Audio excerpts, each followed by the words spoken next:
Hello and welcome to Statford Bridge. Chelsea by the numbers. Chelsea won the Conference League today. They beat Real Betis 4-1 in the final, which is always a very lovely result. And it was an interesting game because Chelsea were pretty terrible in the first half. They made some tactical tweaks at halftime.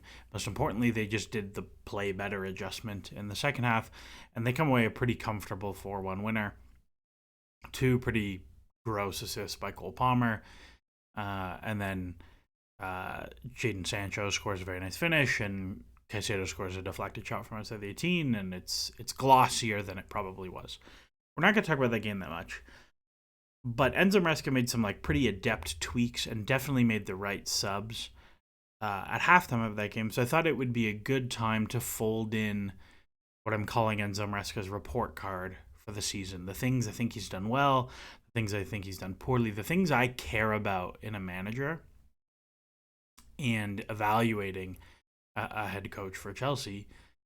And we'll talk about kind of all of those things. But I think that when you view the season as a whole, I think what's kind of interesting is Maresca is the first coach in 4 years that is going to have a second season.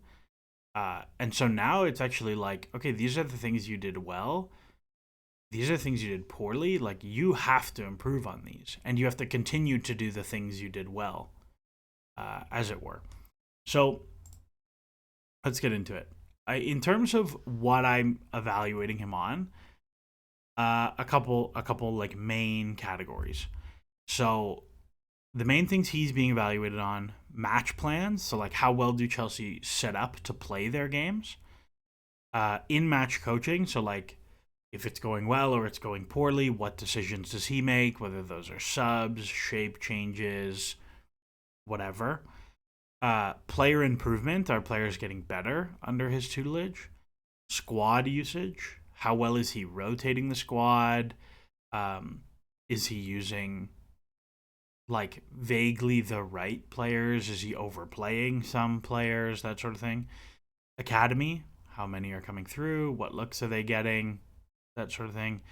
Analytics. So again, from a big picture, when this coach talks about the team, are they doing things? Are they talking about the right things? Right? So if somebody's we need to shoot from 40 yards more, that's a bad thing. They'd get a bad grade. But also things manager behaviors that are analytically optimal, how many subs are you making, for example. And then the last one, speaking to the press. I always enjoyed listening to Thomas Tuchel talk about Chelsea and about football in general, and that's a less important one, but it's there. So in terms of match plans, I give Maresca an A. I think this is probably a pretty aggressive grade. I think some people will absolutely not have that as high. But I gave him an A for a few reasons. So if you look at the first 30 minutes of matches, which is in theory the part of the game that the coach has the most control over, right? They have chosen the team, they have chosen the idea, the tactics, they have conveyed that through training, they have analyzed the opponent to pick all those things, blah, blah, blah, blah, blah. Chelsea have the best non-penalty expected goal difference in the entire league in the first 30 minutes. 1.4 xGD per 90, which is huge. They have the second best non-penalty goal difference, so it's not it's just fake and it's XG or whatever. Their attack is the best in the league. Their defense is the same level as Liverpool and Arsenal. Chelsea have started games very well. And I was a little bit surprised by this. I think a lot of people think Chelsea have been more of a second half team, but actually Chelsea have started games in general pretty well. Very strong metrics in the first 30 minutes. And I think some of the things in general that I've really liked, I think in particular, there's a bit of we go 3-2-5 or we go 3-diamond 3, depending on whether opponents go 4 or 5. That's been a consistent choice. But I think whether it's a 4-2 in the build or a 3-2, like whether your goalkeeper's involved, has been a tweak we've seen often. How narrow or how wide the center backs are. Like that was the big tweak Maresca makes at halftime of the Conference League final is Chelsea's back three in the first half.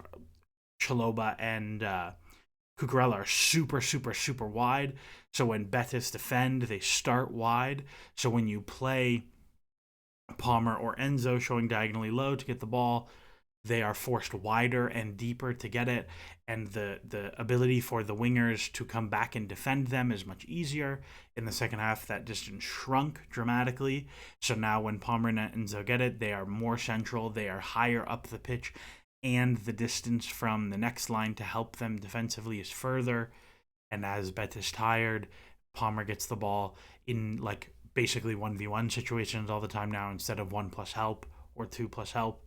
And now he is able to, as he says, I don't want to pass sideways and backwards anymore, I want to go. He is able to go because there's no help anymore. So like those are tweaks that we've often seen to start games. And I think like largely those things have gone well. Like there are very few games this season that I've been like, what are we even trying to do?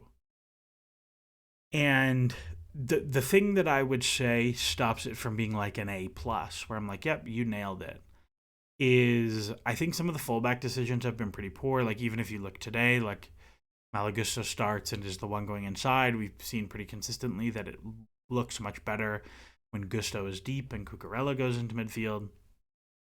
But even things like what he is choosing to do with James or which center backs he picks and where Levi Colwell ends up in the three. I think that's been probably my biggest gripe.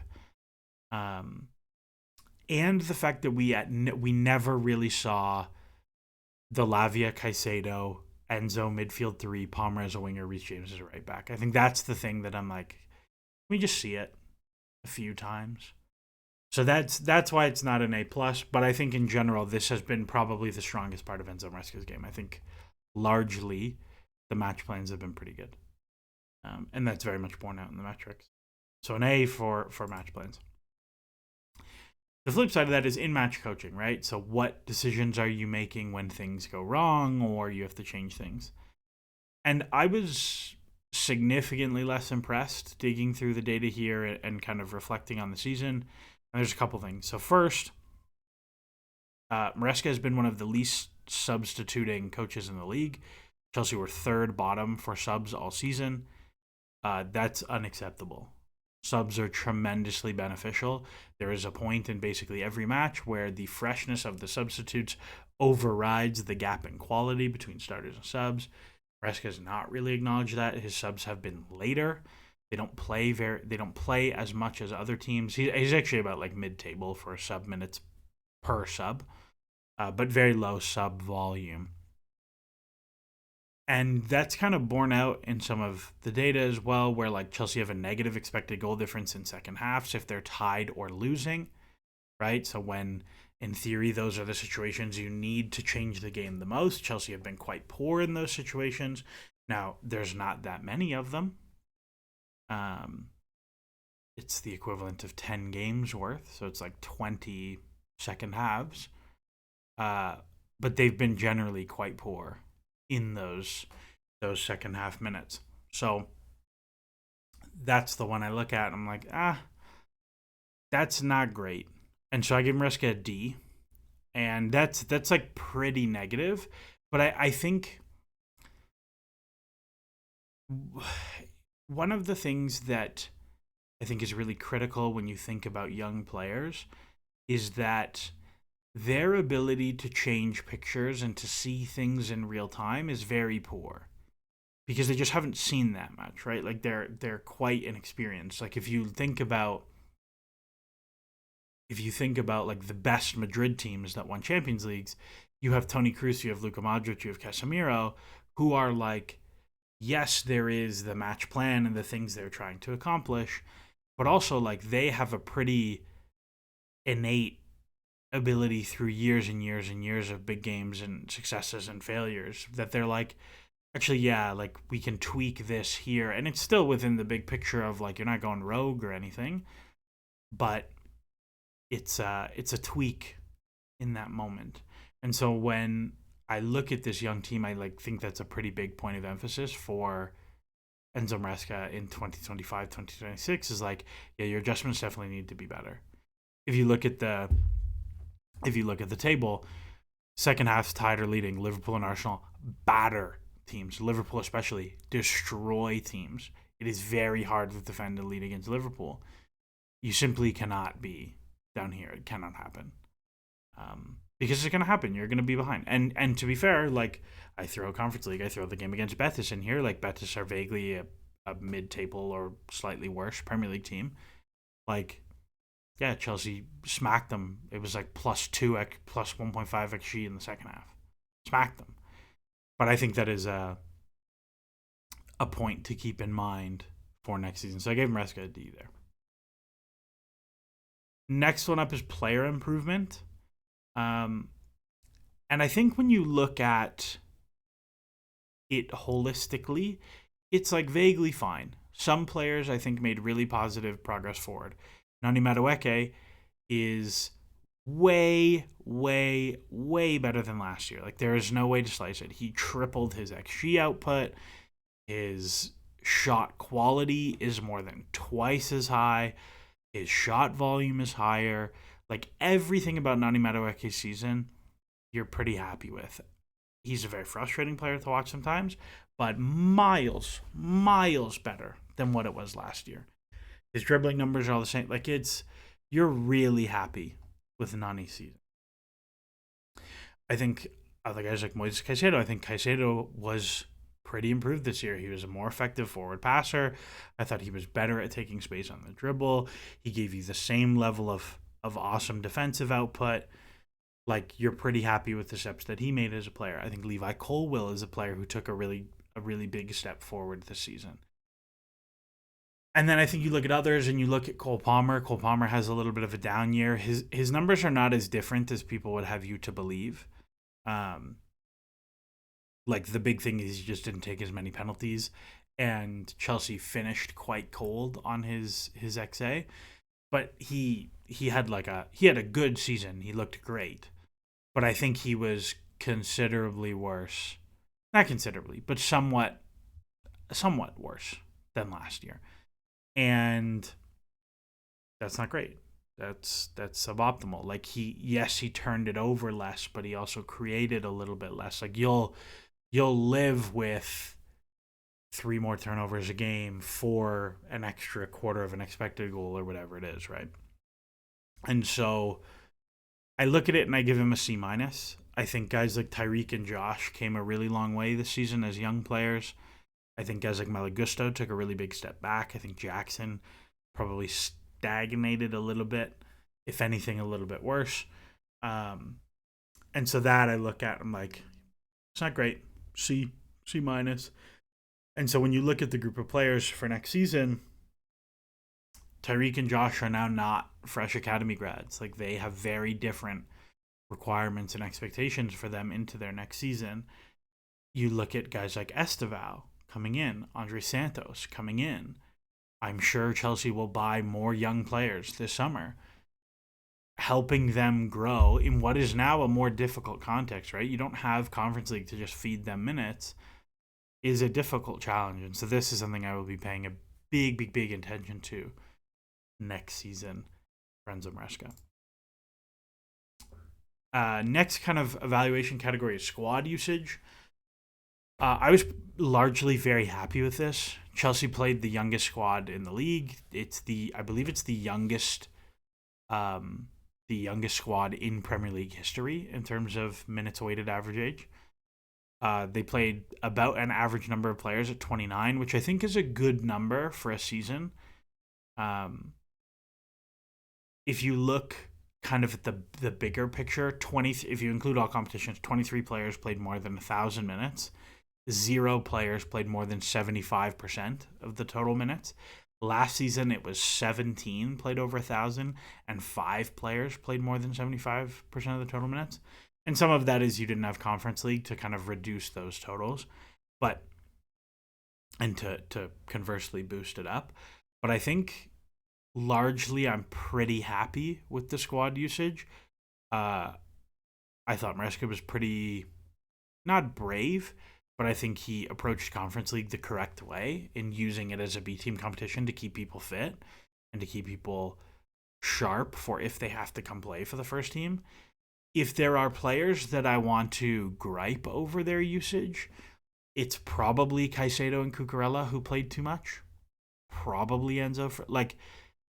It's probably just those two. Maybe Enzo Fernandez, but probably just those two that I look at and I'm like, it's going to be pretty tough to play those guys the same amount of minutes that they did this year. And then you have Champions League as well. I think that's going to be a challenge for next year. But I give Enzo Maresca an A here. I think he largely approached things the way I would like a manager to. And to be clear, like when I compare those player minutes to Pochettino's season last year, like I don't think I'm not trying to be too critical. Like the asks and the challenges last season were different. Like I was in favor of Chelsea carrying a smaller squad last year. But I think for next season and for this season, Chelsea were right to carry the squad about as big as it was. And I think for next season especially, like you have to have the bodies to handle Champions League and the league and the cups. And you need guys who are good enough to play league games because you're not going to have, like this season, it would be you have Brentford away, you play your starters, you've got Copenhagen home, you can rotate, and then you have Fulham away. And like you play your starters, then you rest, and you play your starters. Next season, it's going to be like Premier League game that you want to play your starters in, and then you're going to play Inter at home, a game you want to play your starters in. And then you play another Premier League game you want to play your starters in. And so you're going to have to rotate less wholesale. It's going to be more like 2, 3, 4 changes than it is going to be 8, 9, 10 changes like it was this year. And I'm excited to see how he handles that because that is a legitimate challenge. But him being willing to rotate so openly this season, I think was positive. So he got an A on that one. The Academy, I gave him a B. I think a B is a fair grade. He had 8 debuts this year. Almost all of them were in the Conference League. That's good. That's awesome. It's the same amount as Pochettino and Lampard, who I both think did very good jobs with the Academy. If I was to grade them, I would give Poch an A and I would give Lampard an A+. I think both those guys did great work. He gets credit for that. I think even games like Astana, like the Astana game away, plays loads of Academy kids. It's awesome. I know some people were like negative about it, but I think that was great. I think getting Josh and Tyreek pretty close to 1,000 minutes is awesome. I think that's really good for 19-year-olds. The reason it's not an A or higher is I think he was very cautious with the rest of the Academy guys. Like Sam Raksaki looked fine every time he played.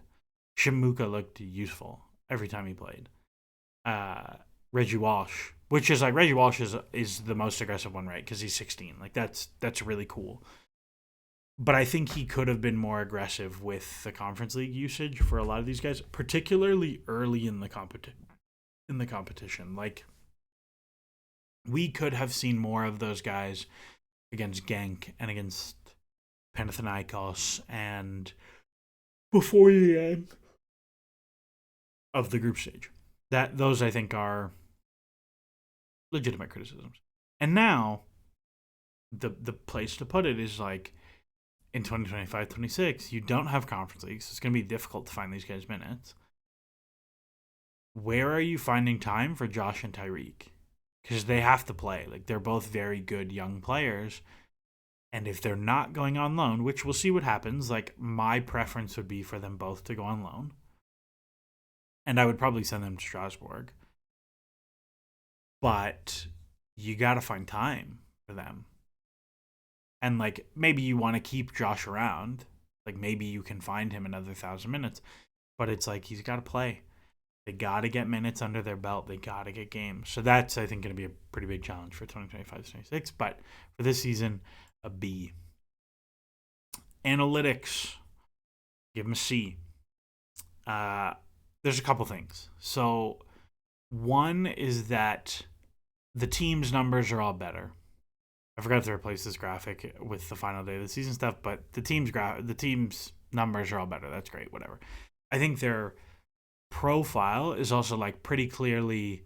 There's definitely some analytics influence in there. Like Maresca has spoken a lot about chance volume, and like, yeah, okay, we didn't play great, but they didn't get any good chances. We did. Blah blah blah blah. And a lot of it is like you have to translate coach speak into like he's talking about shot volume, and that stuff has been good. At the same time, he has like praised their shot volume in games that they've taken a lot of terrible shots. There was a stretch kind of like 3/4 of the way through the season where Chelsea's shot volume was great, but they were just, it was like Neto taking 6 shots from 35 yards a game, and it was driving me crazy. And things like field tilt. Like I think the field tilt has been a tremendous weapon in helping the team defend better this year. Chelsea conceded 20 fewer goals than they did last season. Their XG against plummeted from 54 to 42. That's a real huge defensive improvement. And that I think is a lot stylistically with Maresca.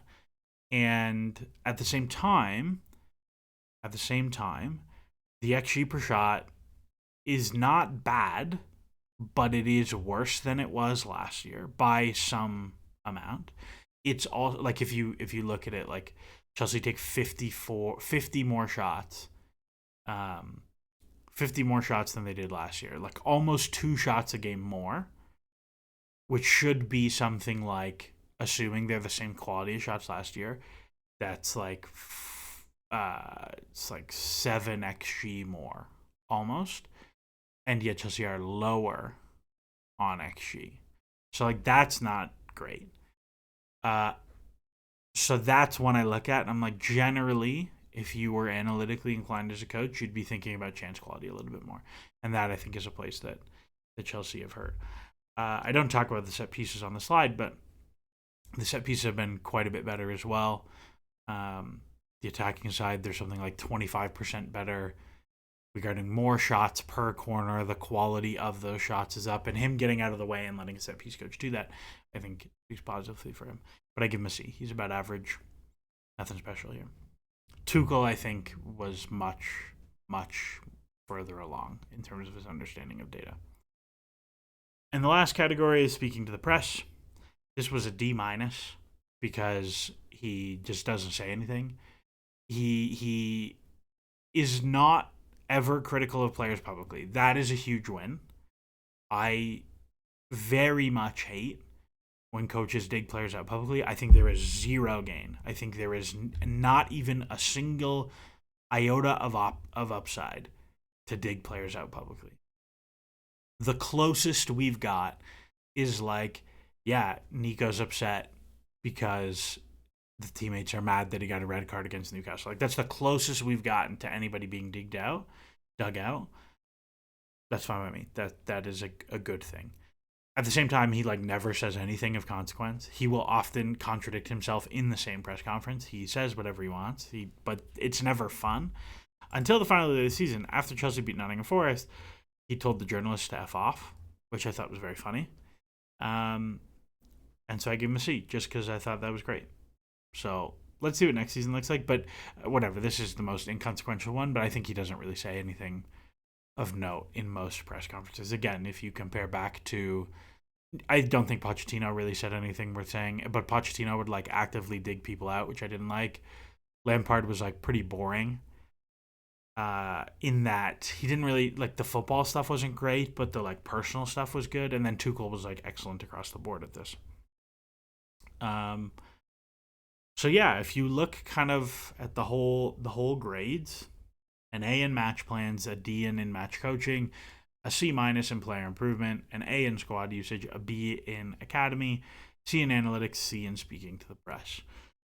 And so all in all, I think Maresca did enough to keep his job. Even if Chelsea had like drawn on the final day and by the happenstance of results they were out, I think he had done enough to keep his job. I think the team was enough better, and he showed enough that he deserved to keep his job. However, the reality is that, like, he did enough for season one where the expectations are qualify for Champions League, which was vaguely the talent level of the team, and win the Conference League, which was like below the talent level of the team. The expectation now is he has to make Champions League again while playing in the Champions League, which is much harder to accommodate. We've seen this with Newcastle. We've seen this with Villa. Villa, right, until they got knocked out of Champions League, really struggled. They come back from Champions League. They reel off 9 wins in 11. It's very difficult to balance, especially with a young team that's like not used to that. So I think he's going to have to show some improvement, particularly the in-match coaching stuff. Like, that's, to me, the one. You got to get better at chasing games, and you got to get better whether you're losing or you have to go win. Because I think you look at the games that Chelsea were not winning and they're chasing to go win. It's like Ipswich, and it's Palace, and it's the first Forest game. It's both Palace games, and it's City. They're losing and they like can't really get anything. And Arsenal, they're losing and they're just like not really getting anything. And that, I think, is going to be critical for next season. So those are the spots that I'm looking at. Regardless, Chelsea won the Conference League. They qualified for the Champions League. That's what we need. That was the goal. He met the goals. And now we go again. Chelsea are giving the players something like 10 days off before the Club World Cup. Some of the players will play international fixtures in that break, which is frankly ridiculous. And we go again with the next season. I don't really know whether to consider the Club World Cup this season or next season. But it is what it is. To give you a behind the scenes, you can't see this, but the Estaval stuff is all the data is together. So now I just have to break down the video. And then we'll do Andre Santos, and then we'll talk about transfers as they happen. There are a lot of briefs the last 2 days about Hugo Ekitike and Liam Delap, even some buzz that Chelsea may do both, which I think would be pretty surprising, and I assume would come with an Associated Jackson exit from the club, which there are worlds where I could see them do something like sell Jackson to Newcastle for 65 and then go buy Delap for 30 and Ekitike for 80. Like, I think that would be unwise, but I could see it. Let's see. Or maybe they keep all three and they're just like, nope, we have all the good strikers. And then I think you run some pretty big question marks down the chain that I think some younger players might not be happy about, but let's see. Anyways, that's all from me. We'll start talking about transfers and new players and stuff next week. As always, enjoy the soccer.